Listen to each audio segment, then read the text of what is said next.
Students, आज हम लोग लाइट रिफ्लेक्शन और रिफ्रैक्शन के सेकेंड लेसन को स्टार्ट करने जा रहे हैं, सेकेंड लेक्चर को स्टार्ट करने जा रहे हैं।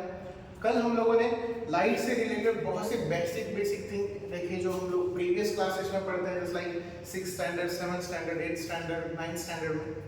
और अभी के लिए जैसे हम लोगों ने बात किया था, अभी फिलहाल जो टॉपिक्स डिस्कस हो रहे हैं विद रिलेटेड विद ऑप्टिक्स, वो मोस्टली कौन से बेसिस पर या फिर कौन से पॉइंट ऑफ व्यू से डिस्कस हो रहे हैं। तो बोर्ड एग्जामिनेशन जो बच्चे 10th का दे रहे हैं या फिर 12th का दे रहे हैं, उनके हिसाब से उनके लिए इंपॉर्टेंट है ये चीज़। कल हम लोगों ने जो टॉपिक देखे थे उसके बारे में हम डिस्कस कर रहे हैं। उससे पहले आप लोग नोटबुक और पेन निकाल लीजिए और लिखना स्टार्ट कर दीजिए। होप सो कल जो आप लोगों ने पढ़ा है वो सभी रिवाइज किया होगा।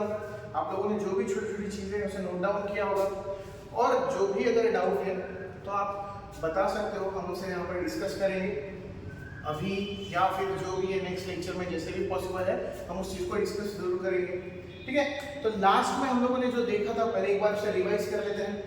हम लोगों ने कुछ चीजें जो देखी थी, जैसे याद होगा आप लोगों को फोटोन के बारे में देखा था। What is the photon? The smallest particle of light. ये देखा था हम लोगों ने कि लाइट का जो सबसे छोटा पार्टिकल होता है उसे क्या बोला जाता है?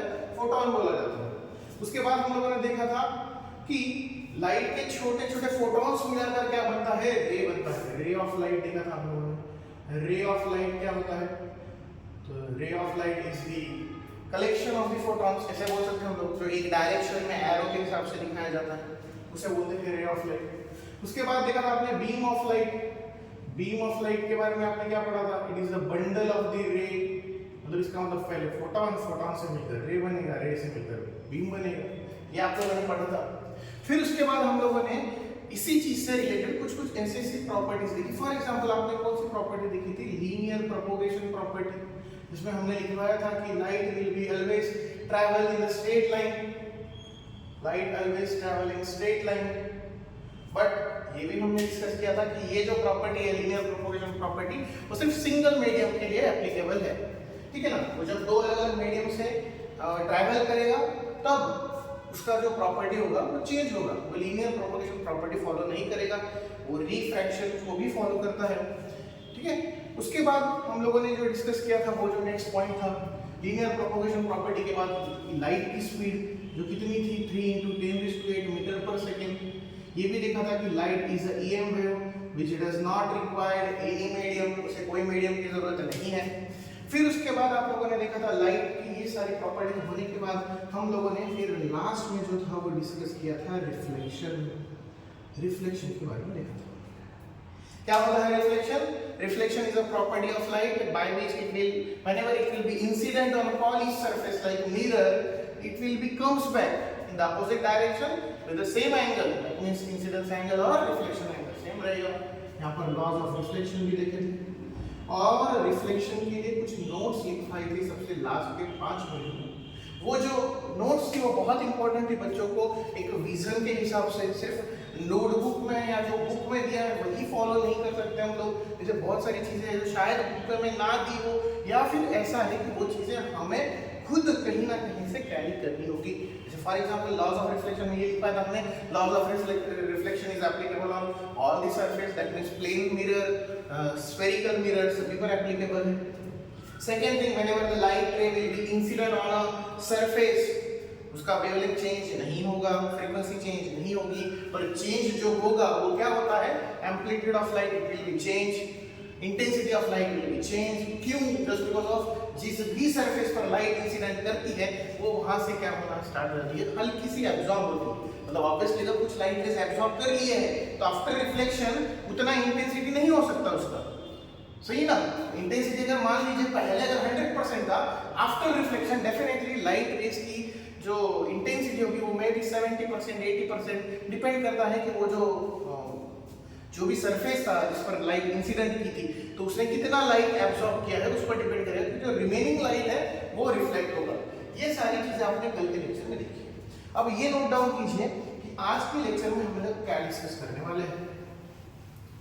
आज के लेक्चर में हम लोग जो डिस्कस करेंगे वो पॉइंट नोट डाउन कर लीजिए। पहले सबसे पहले हम लोग बात करेंगे रेगुलर रिफ्लेक्शन,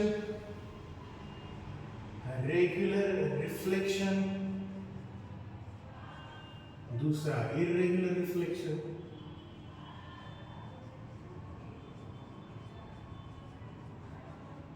ये होने के बाद हम लोग आगे डिस्कस करेंगे इमेज फॉर्मेशन। इमेज फॉर्मेशन, उसमें फिर हम देखेंगे types of image, types of image. उसके बाद देखेंगे image form by plane mirror,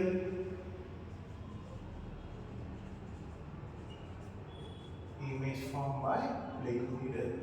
इन सभी चीजों को डिस्कस करेंगे और इससे रिलेटेड जो भी छोटी छोटी चीजें हैं वो डिस्कस करेंगे। ठीक है, ये सारी चीजों को आप नोट डाउन करके रखना है। जब आप नोटबुक में इन चीज़ों को लिख रहे हो तो याद रखना कि आपको ये सारी की सारी चीज़ें आपको याद रहनी चाहिए कि कब कहाँ पर कैसे यूज़ होने वाला है, क्या यूज़ होने वाला है, सारी चीज़ें आपको पता होनी चाहिए। ठीक है ना? ओके, एक एक करके स्टार्ट करते हैं। सबसे पहले हम बात करेंगे रेगुलर रिफ्लेक्शन के बारे में। ओके, सबसे पहले हम बात करेंगे रेगुलर रिफ्लेक्शन।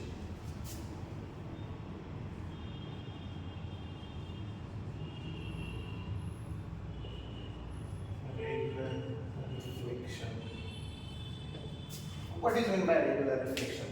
जो कल आप लोगों ने देखा था, एक डायग्राम देखा था, एक प्लेन पॉलिश सरफेस है, वहां पर जब लाइट इंसिडेंट करेगा it will be reflect in opposite direction with same angle, तो उसे बोला जाता है रेगुलर रिफ्लेक्शन। जैसे मान लेते हैं कि यहाँ पर हम लोग एक पॉलिश सरफेस ले लेते हैं, ये पॉलिश सरफेस है।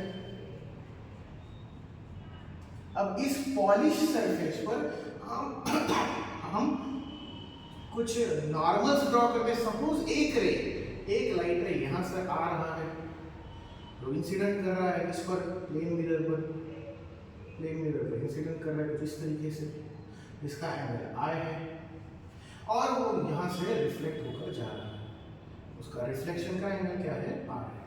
तो ये पहला पॉइंट है, ये तो हमने कल भी देखा था। फिर ये रेगुलर रिफ्लेक्शन फिर से क्यों डिस्कस कर रहे हैं हम लोग?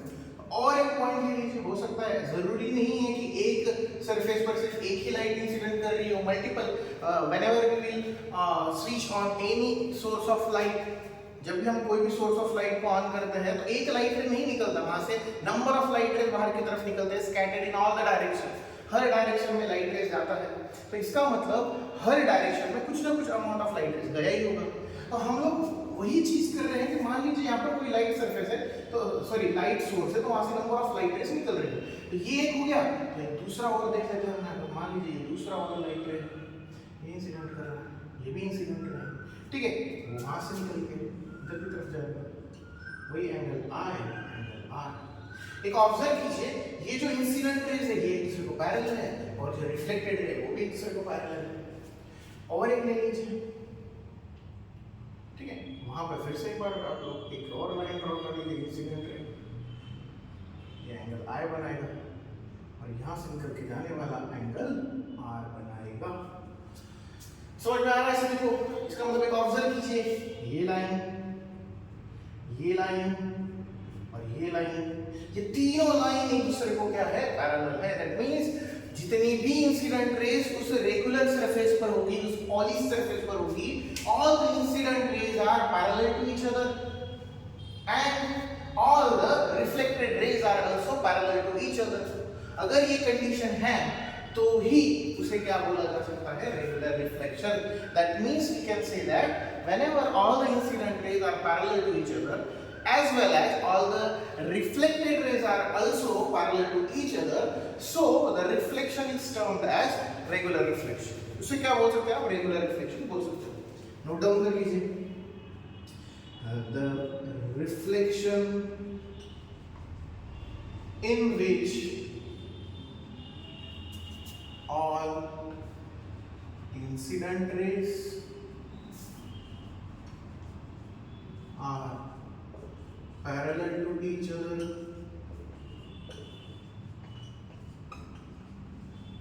and all reflected rays are also parallel to each other,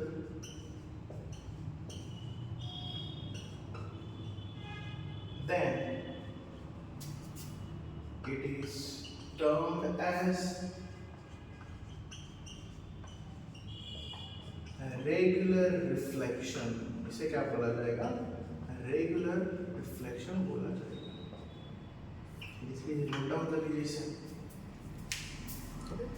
इसे नोट डाउन कर लीजिए।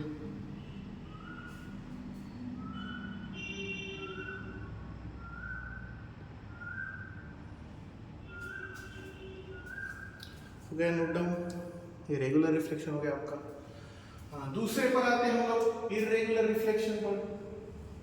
What is mean bye irregular reflection? अब इर्रेगुलर रिफ्लेक्शन के बारे में अगर हम लोग डिस्कस करने जाए तो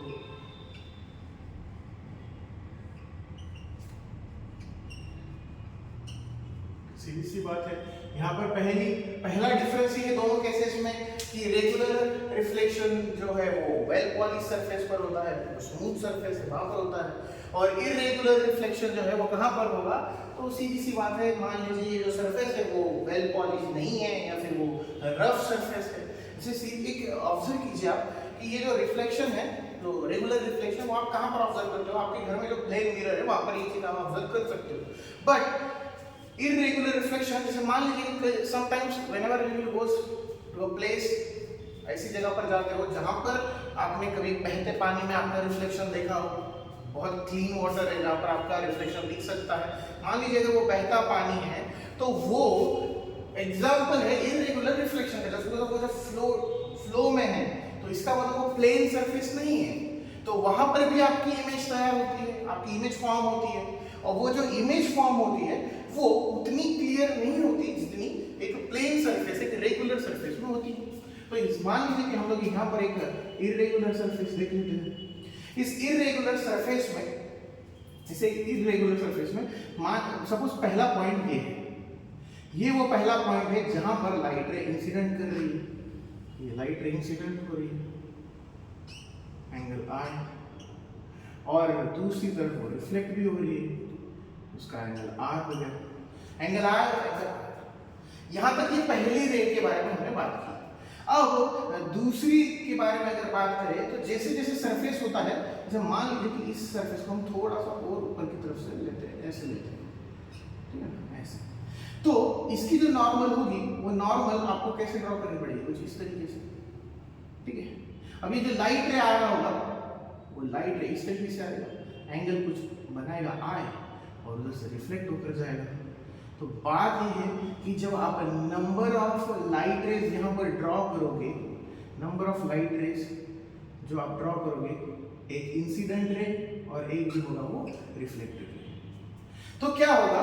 कई बार आपको ये ऑब्जर्व होगा कि जितने इंसिडेंट रे हैं वो तो शायद एक दूसरे को पैरेलल हो जाए, बट रेज आफ्टर रिफ्लेक्शन एक दूसरे को पैरेलल नहीं होंगी।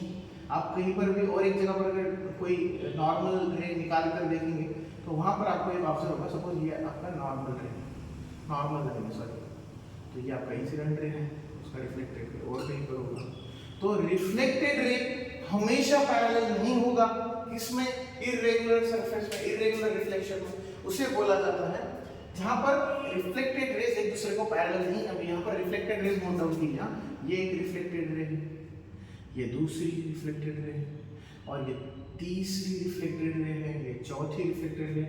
देख लीजिए यहाँ पर जितने भी रिफ्लेक्टेड रेज है वो एक दूसरे को पैरेलल नहीं है। क्यों? जस्ट बिकॉज ऑफ वो रेगुलर सरफेस ना होने की वजह से एक दूसरे को पैरेलल नहीं है।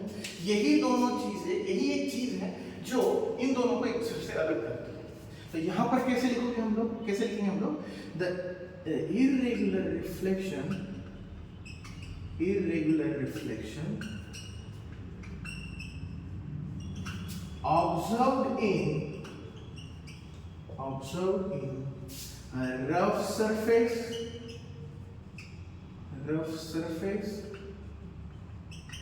and in this case reflected rays are not parallel to each other,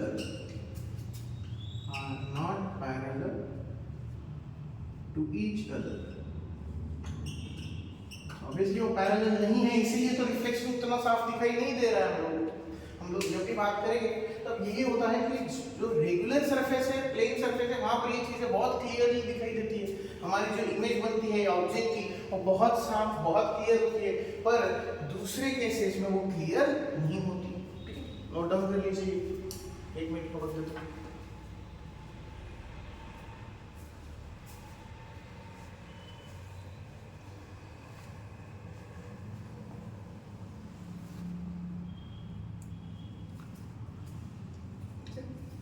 चलो हो गया है नोट डाउन, तो फिर नेक्स्ट टॉपिक पर आते हैं।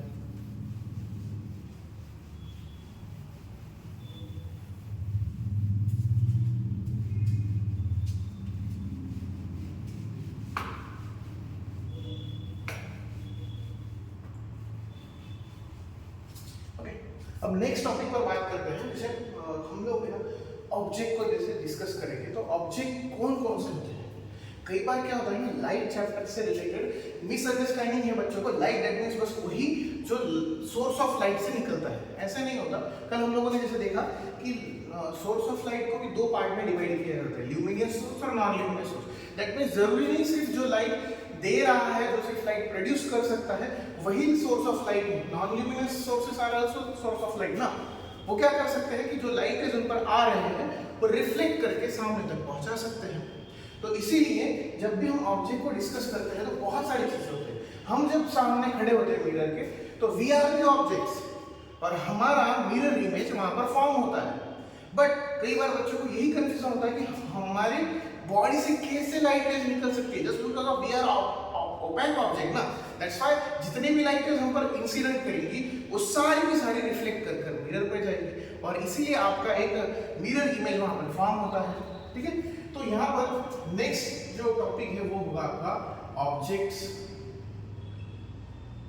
ऑब्जेक्ट, अब ये बताने की जरूरत नहीं है ऑब्जेक्ट मतलब क्या।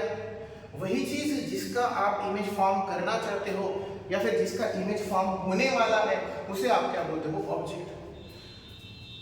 ठीक है, इसमें सिर्फ ये नोट कर लेना, ऑब्जेक्ट मींस क्या, जिसका इमेज फॉर्म होने वाला है उसे आप ऑब्जेक्ट बोलेंगे। डायरेक्टली उसे अगर एक्सप्लेन करेंगे तो एक होता है पॉइंट ऑब्जेक्ट। पॉइंट ऑब्जेक्ट कल इसी के बारे में हम लोग डिस्कस कर रहे थे, मैंने आप लोगों को पूछा भी था इस बारे में। एक होता है पॉइंट ऑब्जेक्ट, दूसरा क्या होता है, ठीक है ना, दूसरा होता है एक्सटेंडेड ऑब्जेक्ट। ठीक है ना, पॉइंट ऑब्जेक्ट क्या होता है कि जैसे मान लेते हैं कि बहुत ही स्मॉल पार्टिकल है, हाँ, उसका डायमेंशन बहुत छोटा है, उसमें से कोई लाइट रेज निकल रहा है, तो उसे बोला जाता है पॉइंट ऑब्जेक्ट। क्या होता है ना, जब भी आप कोई भी चीज, जैसे मान लेते हैं कि यहाँ से कोई बहुत दूरी पर एक सोर्स ऑफ लाइट है, बहुत दूरी पर, तो वो उसमें और हमें एक बहुत ज्यादा डिस्टेंस होने की वजह से क्या होता है ना, वो हमें just like a point object नजर आता है। तो वही हो गया बस, यहाँ पर point object means what, just like that. और इसे आप ज्यादा से ज्यादा कैसे लिख सकते हो, the object whose dimensions are very negligible and which can be indicated by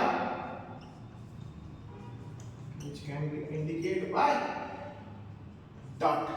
इससे दिखा सकते हो आप, डॉट से दिखा सकते हो। जिसे आप डॉट से दिखा सकते हो उसे आप क्या बोल सकते हो, पॉइंट ऑब्जेक्ट बोल सकते हो। ओके, ये एक चीज होगी। दूसरा ऑब्जेक्ट होता है वो होता है एक्सटेंडेड ऑब्जेक्ट।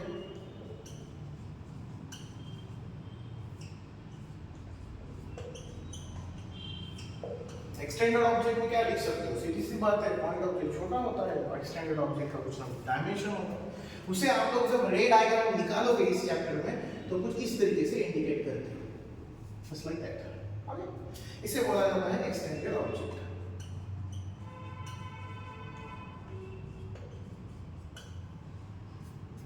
यहां पर सीधी सी बात लिख सकते हो, the object which having some measurable dimension,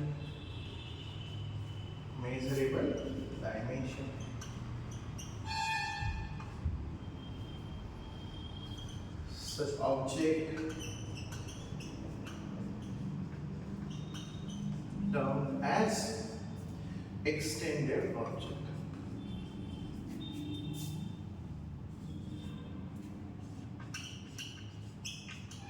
extended object, इसे नोट डाउन कर लीजिए, ठीक है।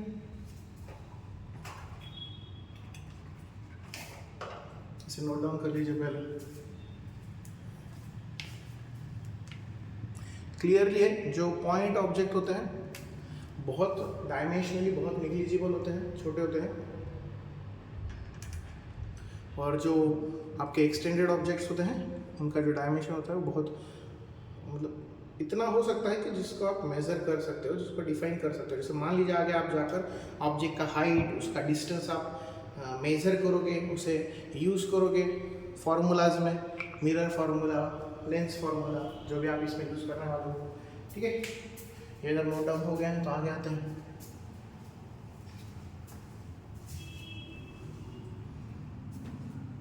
अगर ये चीज़ हो गई है तो नेक्स्ट टॉपिक आता है आपका इमेज। ये बहुत इंपॉर्टेंट है। ऑब्जेक्ट के बाद इमेज। ऑब्जेक्ट मतलब वो जिसकी इमेज बनने वाली है। मतलब मैं ऑब्जेक्ट हूँ, मान लीजिए अगर मैं मिरर के सामने खड़ा हूँ तो मैं ऑब्जेक्ट हूँ और मेरी इमेज वहाँ पर बनने वाली है, बहुत क्लियरली है, ठीक है ना। तो इमेज जो होती है वो किसकी वजह से फॉर्म होती है? ऑब्जेक्ट की वजह से फॉर्म होती है। अब इमेज के बारे में भी अलग अलग ये होती है। हम लोग मोस्टली दो इमेजेस को ज़्यादातर डिफाइन करते हैं। एक ले लीजिए real image,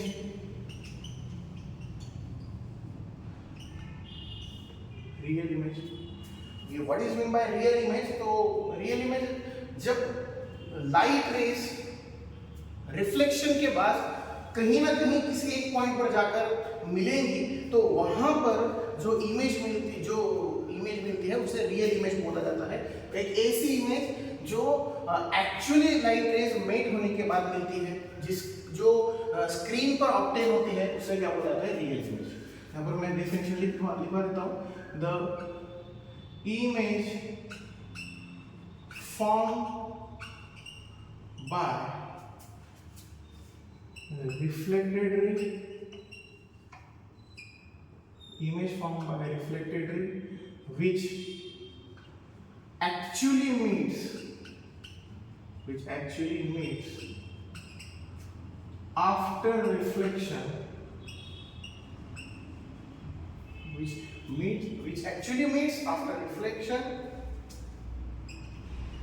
at a focus point, and such image can be obtained on screen। तो जो रियल इमेज होती है वो स्क्रीन पर ऑब्टेन होती है, फर्स्ट थिंग ये नोट करने जैसी बात है। और दूसरी वो actually rays, reflected rays actually meet होने के बाद आपको मिलती है।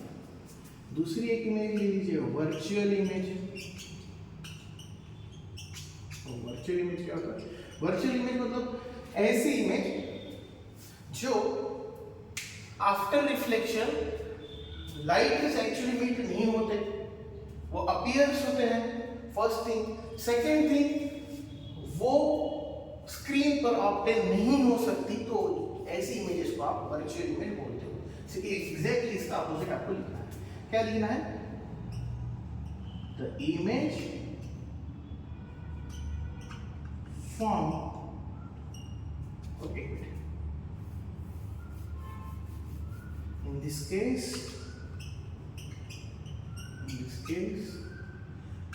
rays not actually meet after reflection,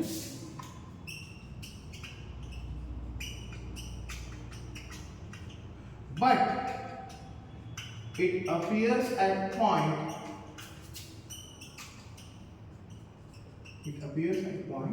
and this image cannot obtain on screen।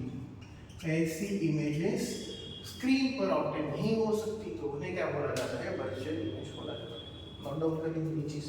ये बहुत बेसिक चीजें, जब एक बार आप लोगों का डायग्राम स्टार्ट हो जाएगा इस चैप्टर्स को रिलेटेड, तो ये सारी चीजें आपको याद रखनी होगी। तब ये कंफ्यूजन नहीं होना चाहिए कि कौन सा ऑब्जेक्ट है, कौन सी इमेज है, वगैरह वगैरह, ठीक है। नोट डाउन कर लीजिए पहले।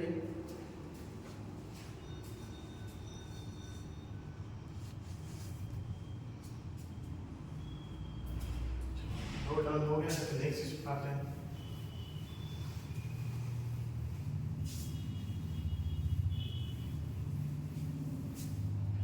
ओके, अब इसके बाद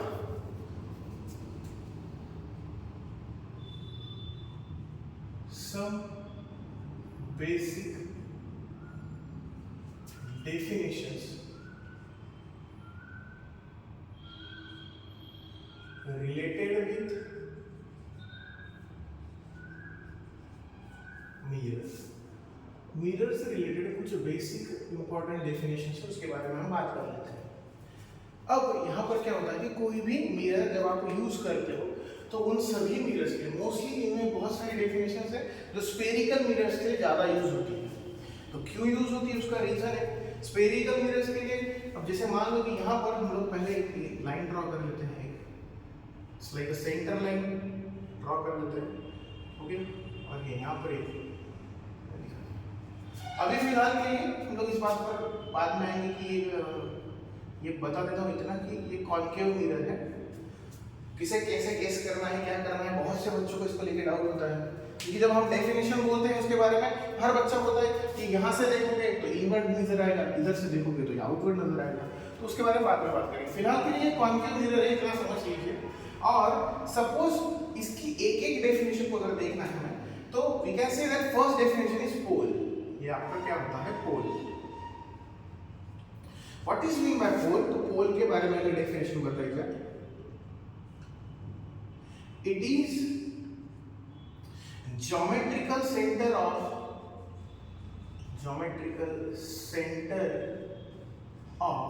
mirror। इसका मतलब ये जो मिरर का सेंटर पॉइंट होता है, मिरर का जो सेंटर पॉइंट होता है उसे क्या बोला जाता है, पोल। और उसे रिप्रेजेंट किया जाता है P से। It represent by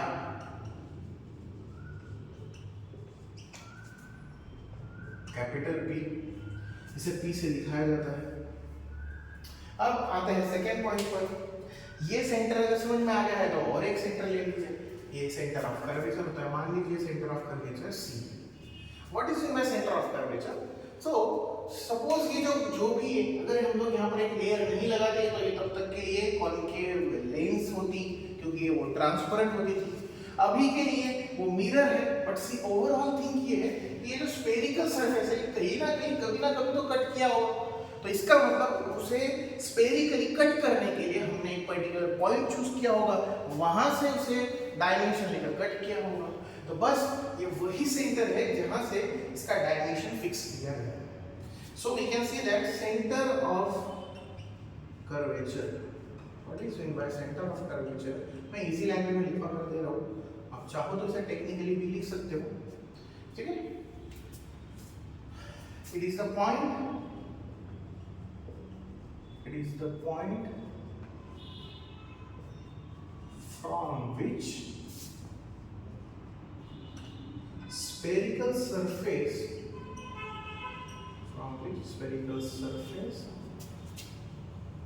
can separate from a sheet। First of ये क्या है, एक पूरी शीट है, वहां से अगर मुझे स्फेरिकल सरफेस को सेपरेट करना है तो उसके लिए फिक्स किया जाए एक पॉइंट है, ओरिजिन है, उसे आप सेंटर ऑफ कर्वेचर बोल सकते हैं। ओके, नेक्स्ट पर आते हैं radius of curvature. Radius of curvature इसे बाद में और डिटेल में भी देखना है, जो हम इसके बारे में टर्मिनोलॉजी और देखेंगे। रेडियस ऑफ कर्वेचर सीधी सी बात है, यहां से लेकर यहां तक जो डिस्टेंस है उसे क्या बोला जाता है, रेडियस ऑफ कर्वेचर। कैसे लिखेंगे? The distance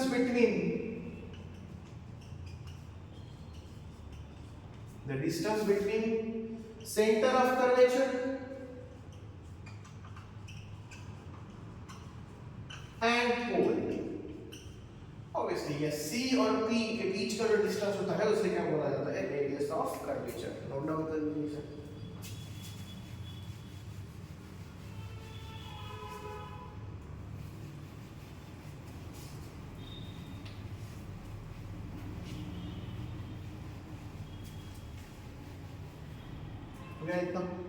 next important definition है फोकस पॉइंट, ये फोकस पॉइंट क्या होता है इसके बारे में भी डिस्कस कर लेते हैं। जब भी कोई भी इंसिडेंट रे किसी मिरर पर क्या होती है, इंसिडेंट होती है, after incidence it will be reflect, वो रिफ्लेक्ट करेगी। अब रिफ्लेक्ट होने के बाद सभी लाइट रेज कहीं ना कहीं तो जाकर एक दूसरे से मिलेगी। तो बस ये वही पॉइंट है जहां पर लाइट रेज आफ्टर रिफ्लेक्शन जाकर मिलती है, तो उसे क्या बोला जाता है, फोकस पॉइंट बोला जाता है। The point at which all reflected rays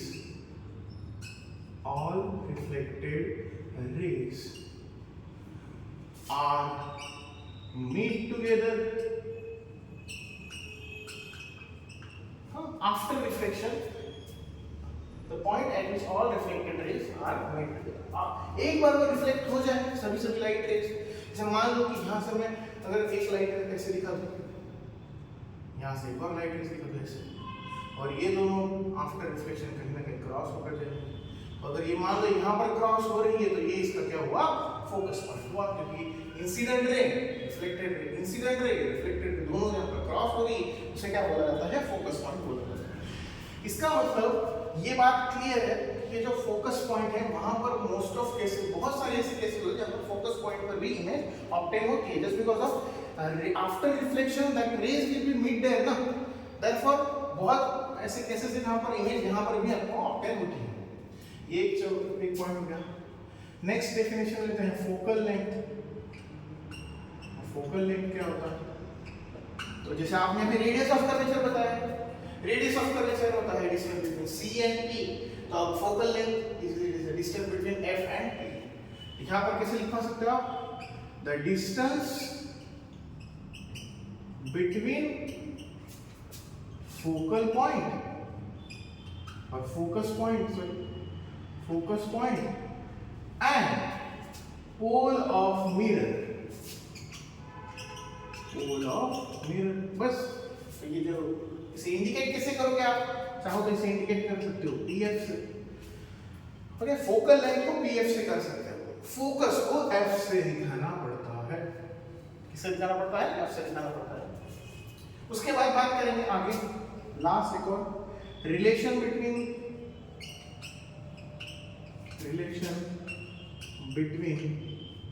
radius of curvature and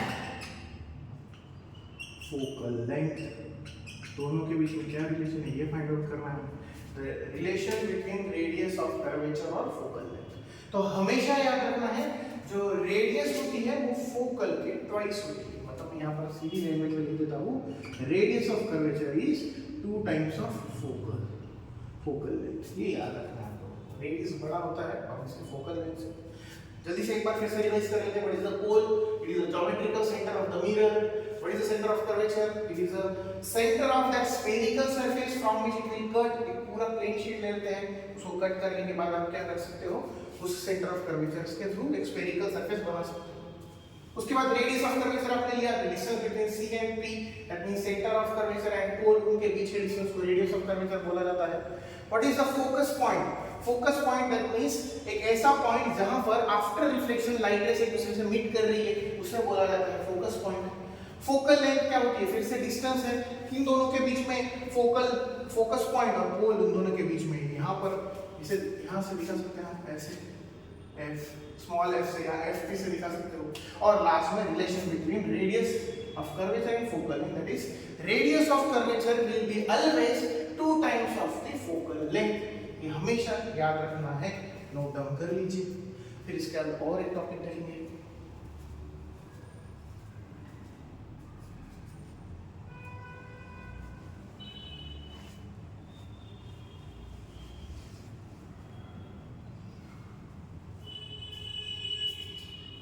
note down अगर हो गया तो आगे के टॉपिक की बारे बात करते हैं।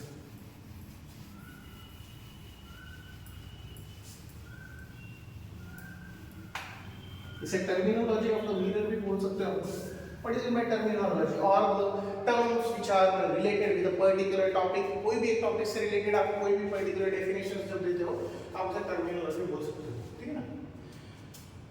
उसके बाद इमेज फॉर्मेशन वगैरह हो चुका है, सॉरी इमेज का मीनिंग हो चुका है। अब एक और चीज समझ लीजिए, मिरर के बीच में मिरर के बीच में यहाँ पर ये चीज क्लियर करवा तो बहुत बेसिक चीज एक्चुअली काफी बच्चों को पता भी होती है, पर फिर भी difference between mirror and lens, बहुत सारे बच्चे, अभी मैंने जब ड्रॉ किया था कॉनकेव मिरर तो कंफ्यूजन होता है, कई बच्चों को ये बताते नहीं आता कि what is the difference between mirror और लेंस, और कई बच्चों को बहुत पता है, उनके लिए वो बोलो ये सर क्या टॉपिक डिस्कस कर रहे हैं, बहुत इजी टॉपिक है, पर ठीक है कुछ कुछ बच्चों को कंफ्यूजन होता है, उस चीज के बारे में हम बात कर लेते हैं। तो मिरर जो होता है, जैसे मान लेते हैं कि एक प्लेन शीट, एक ट्रांसपेरेंट ग्लास की शीट है, उसे आपने कट कर लिया है, अगर वो प्लेन शीट है तो आप प्लेन मिरर बना सकते हो, और अगर आपने उसको स्फेरिकल सरफेस में बनाने का सोचा है तो आपको उसके जैसे डिजाइन करना पड़ेगा, उसे with the help of centre of curvature एक स्फेरिकल शेप में कट करना पड़ेगा, और फिर आप उसको यूज कर सकते हो as a spherical surface.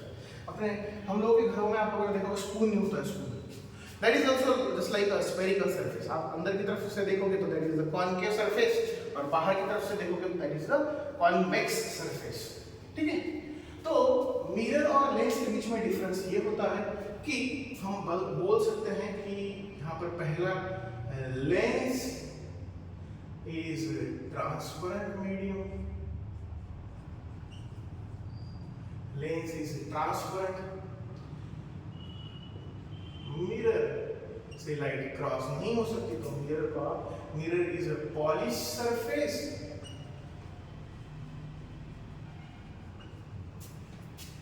and opaque in nature, just because of mirror light mirror को क्रॉस नहीं कर सकती, जस्ट बिकॉज, इसीलिए मिरर एक पॉलिश सरफेस है बट वो ओपैक है।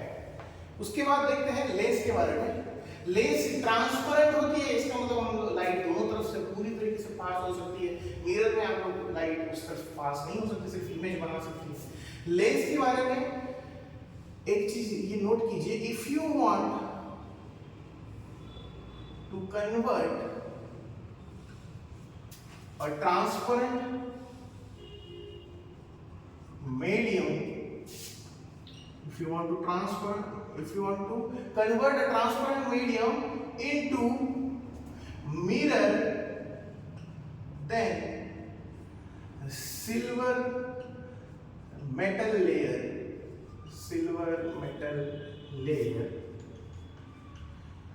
should be applied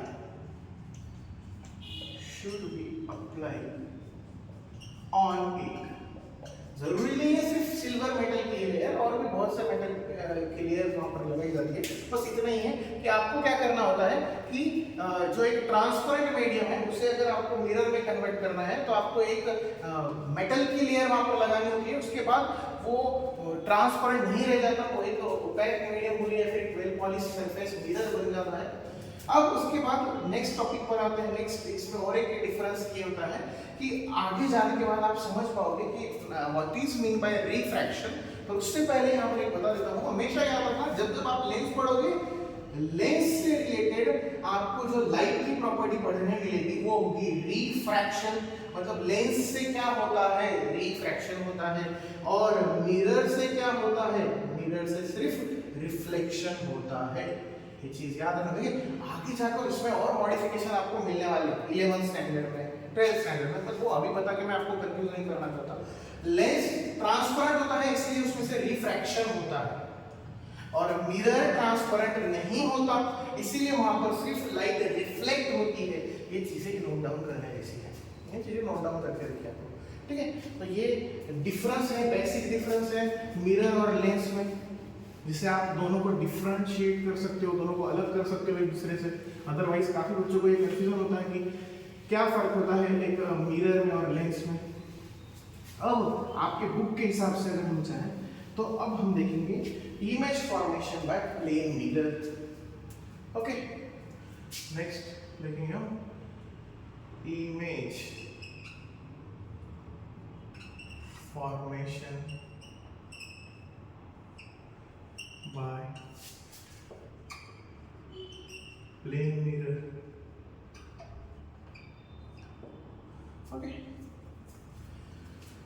image formation में प्लेन मिरर। अब सपोज कि हम लोग ऐसे कंसीडर कर लेते हैं कि यहाँ पर ये एक मिरर आप लोग देख लीजिए, कंसीडर कर लीजिए ये एक मिरर है, प्लेन मिरर, ओके। और यहाँ पर ये मैं प्रिंसिपल एक्सिस, प्रिंसिपल एक्सिस रह चुका है ना। What is in the principal axis? The line which is passing through the centre of curvature and pole. Centre of curvature और इन दोनों में से पास होने वाली लाइन को क्या बोला जाता है? Principal axis. मैं यहाँ पर लास्ट में लिखवा कर दे दूंगा। तो मान लीजिए ये आपका सेंटर ऑफ कर्वेचर है और मैं यहाँ पर एक ना ऑब्जेक्ट रख देता हूँ, ऐसा समझिए आप खुद वहाँ पर खड़े। तो ये ऑब्जेक्ट से निकलने वाले कुछ रेज हम कंसीडर कर लेते हैं। जैसे मान लीजिए ये एक रेज यहाँ से कहाँ जा रहा है? प्लेन सरफेस, प्लेन मिरर चल रहा है। अभी तक हम सिर्फ प्लेन मिरर के बारे में ही बात कर रहे हैं। यहाँ से ये जो लाइट जा रहा है ये कितने डिग्री का एंगल बना रहा है? यहाँ पर इंसिडेंट रे मिरर के साथ कितने डिग्री का एंगल बना रहा है? 90 डिग्री का। तो इसका मतलब आफ्टर रिफ्लेक्शन उसका एंगल उतना ही होगा क्योंकि R R होता है, वो रिफ्लेक्ट होगी इसी तरफ जाएगी। और एक लाइट रे ले लीजिए, जरूरी नहीं है कि एक ऑब्जेक्ट से एक ही लाइट रे निकले, मल्टीपल लाइट रे स्कैटर्ड होते हैं हर डायरेक्शन में। तो एक लाइट रे यहाँ पर इंसिडेंट करेगा तो उसी तरीके से वो रिफ्लेक्ट होकर अपोजिट डायरेक्शन में जाएगा, एंगल सेम बनाएगा। ये आई एंगल, ये आर एंगल दोनों इक्वल बनेंगे। एग्जैक्टली उतने ही डिस्टेंस पर यहाँ पर एक नॉर्मली हम लोग मार्क कर लेते हैं, सपोज इतना डिस्टेंस है एग्जैक्टली, सॉरी यहाँ पर इमेज बनने वाला है ना, इमेज, ये सेम एग्जैक्टली इतने डिस्टेंस पर आपको सारी चीजें दिखाई देंगी। एग्जैक्टली यहाँ पर जो बनने वाली है वो आपकी इमेज होने वाली है। तो इस डायग्राम से हम एक कंक्लूजन निकाल सकते हैं। कुछ नोट करने जैसे पॉइंट्स हैं for plane mirror. Wait a minute, for plane mirror कुछ ऐसे पॉइंट्स हैं जो नोट करने वाले हैं, नोट करने जैसे पॉइंट्स हैं। अब प्लेन मिरर के केस में आप एक देखिए कि जो डायग्राम है वो ऐसा बना है कि हम ये बोल सकते हैं कि जितना ऑब्जेक्ट का साइज है उतना ही इमेज का भी साइज है। हाँ, तो यहाँ पर हमें ये लिख सकते हैं the image formed by plane mirror having equal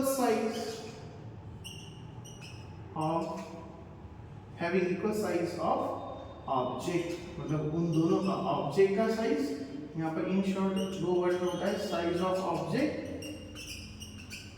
is equal to size of image होता है। इसका मतलब साफ है कि ऑब्जेक्ट और इमेज का जो साइज होगा वो सेम होगा। अब आप बोलते सर ये तो सीधी सी बात है, पता है हम लोगों को। देखिए ये किसमें पॉसिबल है? प्लेन मिरर में। प्लेन मिरर में आप कहीं भी यहाँ पर हो, उससे नजदीक हो, उससे दूर हो, आपका इमेज एग्जैक्टली वैसा ही मिलेगा जैसे आप हो। आपकी हाइट जो भी है सारा का सारा साइज आपका और इमेज का एग्जैक्टली इक्वल होगा। ये प्लेन सरफेस में, प्लेन मिरर में पॉसिबल है, बट स्फेरिकल मिरर में ऐसा नहीं होता। उसमें अलग अलग पॉसिबिलिटीज है, अलग अलग केसेस है, उससे अलग अलग डायग्राम के with the help of different diagrams में समझना होता है। इसलिए यहाँ पर ये चीज लिखवा कर दी जा रही है कि जो image form by plane mirror है will always equal to the size of object होता है। सेकेंड थिंग, इसमें आप बात करेंगे जो इमेज मिलती है प्लेन मिरर से, the image formed by plane mirror is laterally inverted.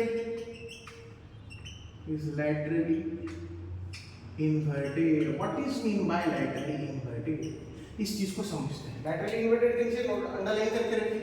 laterally inverted का मतलब ये हुआ कि जो चीज आप देख रहे हो उसी चीज की इमेज जब प्लेन मिरर में बनेगी वो उसके अपोजिट होगी। जैसे मान लीजिए अगर मैं अभी प्लेन मिरर के सामने खड़ा हूँ तो मैं मतलब ऑब्जेक्ट हूँ और मेरा लेफ्ट हैंड, दैट मींस जब मैं लेफ्ट हैंड को ऊपर करूंगा तो ऑब्वियसली इमेज जो है वो राइट हैंड को ऊपर करेगी। या फिर इसे और इजी तरीके से अगर समझ सकते, विजुअलाइजेशन अगर आप नहीं कर पा रहे हो तो मान लेते हैं कि हम यहाँ पर 3 अल्फाबेट्स ड्रॉ कर देते हैं ABC इस तरीके से। उसकी इमेज उधर जब बनेगी तो वो कुछ इस तरीके से बनेगी, C B और A इस तरीके से। तो इसे बोला जाता है लैटरली इन्वर्टेड। दैट मींस उसके एग्जैक्टली अपोजिट है। मैं राइट हैंड ऊपर करूंगा तो मेरी इमेज लेफ्ट हैंड ऊपर करेगी, मैं लेफ्ट हैंड ऊपर करूंगा तो मेरी इमेज राइट हैंड ऊपर करेगी। That is called as lateral inverted. हम ऐसे हैं तो हमारी इमेज एग्जैक्टली रिवर्स होगी उसकी। तो इस तरीके से इसे बोला जाता है लैटरली इन्वर्टेड। ये नोट डाउन कर लीजिए इस चीज को। प्लेन मिरर से मिलने वाले जितनी भी पॉसिबिलिटीज है ये यहाँ पर लिख दी गई है, ठीक है। तो पहले नोट डाउन कर लीजिए, फिर आगे की बात करेंगे।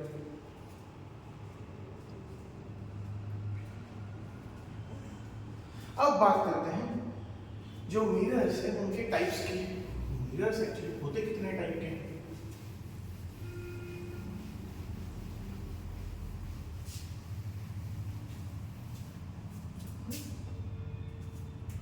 Types of mirror,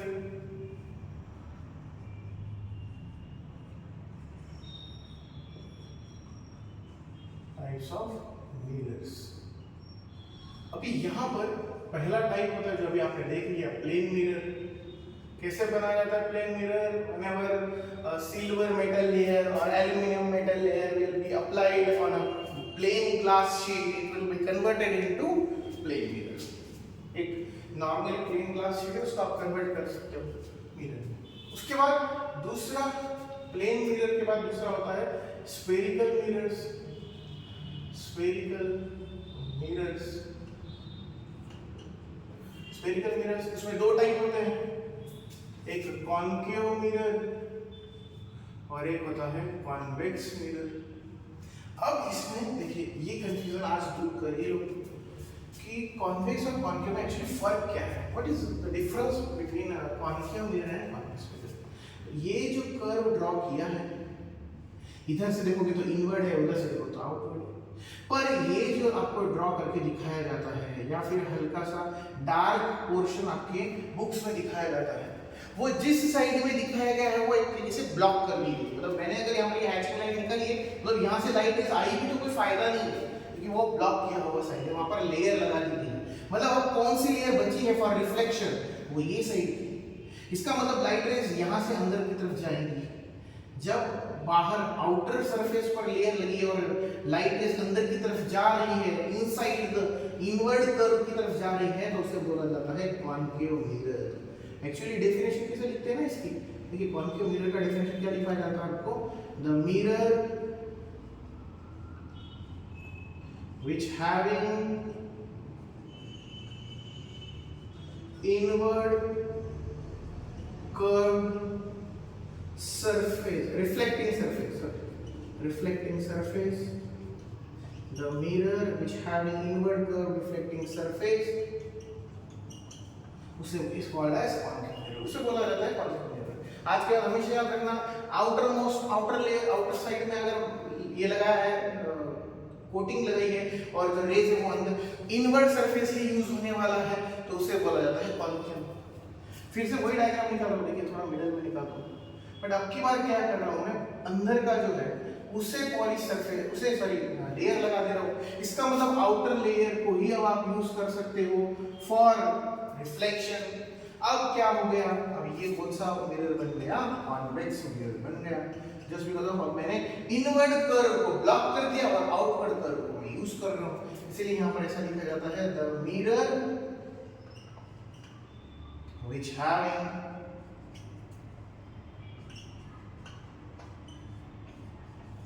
outward